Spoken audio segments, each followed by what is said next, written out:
Hey there, Church on the Rock Network of Ministers. I've had the privilege of being here in Church on the Rock, Quitman, Texas, to preach the gospel. We had a great Sunday, a great time, even in the storms that we've had around this area, but it's been a great time. I'm standing here with David and Tracy Jackson, who've been pastoring this church for 19 years, and so this is an exciting time for them. They got some great news that just happened recently concerning their property. But David, tell us what's going on here at Church on the Rock, Quitman. Well, I have to say, Pastor Sonny, first of all, thank you for being here today. Wonderful message.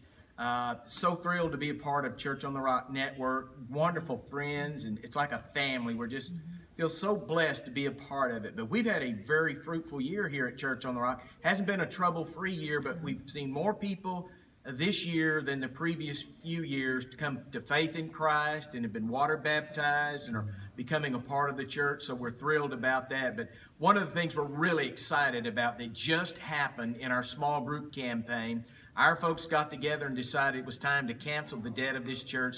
So to the glory of God, this is a debt-free church, and we are elated. We are excited. Yeah. Hey, it's a thrilling time. God bless you, and just thank you for being with us and allowing us to be a part of the network. Hey, let me just say, guys, we're all family here. This is what this is all about. It's exciting to go and to hear what God is doing around our nation. Pastor Sam Walker, the second pastor of this church, is filming this for me right now. And so, Pastor Sam, thank you for doing that. But he did a great work here now in Beaumont, Texas. And so we just want to say, guys, we come be with us. Be a part of what God is doing right here. Church Rock Network of Ministry, we love you. We'll see you soon. God bless.